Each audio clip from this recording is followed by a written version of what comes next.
day. Good day. Good day, everyone. Have you ever wondered how sentences are built?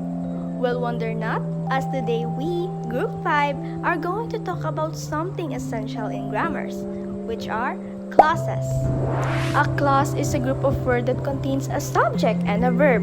It functions as part of a sentence or can even be a sentence on its own. Clauses are divided into two categories, which are dependent or subordinate clauses or independent or main clauses. Let's understand them one by one. To start off, here's Harry's Usop to present the two category of clauses. Thanks, Haina, for this category. Let us start off independent clauses. An independent clauses is a complete sentence because it expresses a complete thought. It has subject and a verb, and it makes sense on its own. Here are some examples. The first example, Shawnee studies late at night.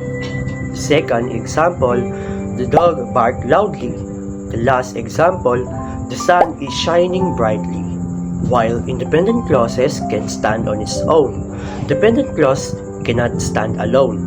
Even though it has a subject and a verb, it doesn't make complete sense without being connected to an independent clause. Examples are when Shawnee studies late at night. The second example, although the dog barked loudly.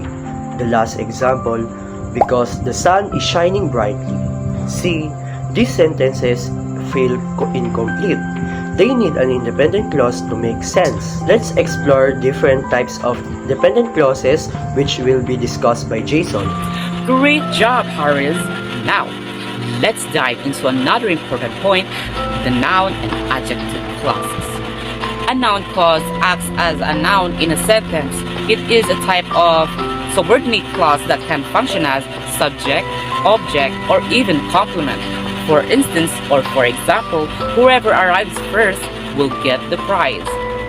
In this sentence, the entire clause, whoever arrives first, acts as an subject. Second, the judge will give what you said some deliberation. What you said is referring what the judge will consider. Now, let's move on to adjective clauses. These clauses functions like adjective.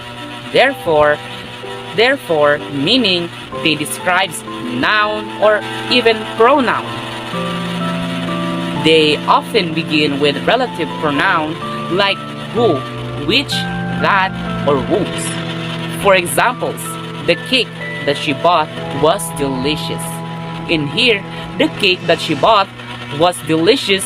The clause that she bought tells us more about the cake. Second example, the woman who is wearing a red dress is my mother. Who is wearing the red dress? Describe the noun woman. In short, noun clause acts as a noun while adjective clauses give more details to the nouns. But what about clauses that modify verbs? Let's move forward and ask Dwayne. Now, let's discuss adverb clauses. An adverb clause is a group of words that functions as an adverb, meaning it gives more details about the verb. It helps answer questions like how, when, what, where, why, or under what conditions something happens. Here are some examples. Time. We will leave when the clock strikes 12. When will we leave? When the clock strikes 12. Cause. She was happy because she passed the exam. Why was she happy? Because she passed the exam. Next, condition. If it rains, we will stay indoors. Under what condition? If it rains. Purpose. She studied hard so that she could get a scholarship. Why did she study so hard? So that she could get a scholarship. Simply put, adverb clauses give extra details to explain an action more clearly. But speaking of if clauses, let's hear more about them from Alphata. If clauses are a special type of adverbial clauses that describes possibilities and conditions.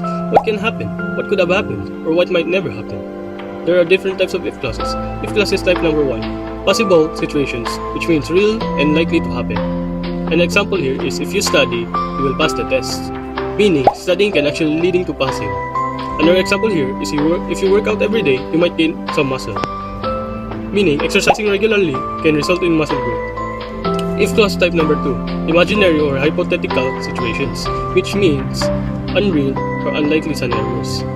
Here are some examples. If I hadn't woke up in time, I would have missed my favorite show, but I did wake up, so I didn't miss it. Another example here is if I only had made it in time, I could have saved you, but I didn't make it in time, so I couldn't save you. Basically, if clauses shows cause and effect in different situations, type 1 is for real possibilities, while type 2 is for what if or what almost happened situations. If clause type number 3, in conditionals. When forming conditional sentences, the verb tenses in both the if clause and the main clause must match logically based on the situation. For instance, an example of this is in present condition or real possibility is that if you do this, you will be famous for sure. This means that the action is possible and it could happen. While in past condition or hypothetical situation, if you did this, you would be famous for sure. This suggests an unreal or imaginary scenario. Now let's talk about modals. Words like where, had, and should are used in if clauses to express different levels of formality or possibility. An example of this is, if I were there, they would have known what to do. Number 2, if Talby had declined the invitation, Hank would not have come too. For a more formal or emphatic way of writing, we can remove if and move the modal like where, had, and should to the front of the sentence. For instance, were I there, they would have known what to do. Had Talby declined the invitation, Hank would not have come too. The moving in modal in front of the sentence structure is often used in formal or speeches to add emphasis and variety to sentence construction.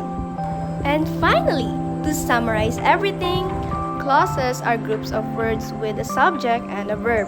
Independent clauses can stand alone, while dependent clauses need support. Noun, adjective, and adverb clauses help add detail and meaning to sentences. If clauses are a special type of adverbial clauses that describes possibilities and conditions. Thanks For watching, Happy learning!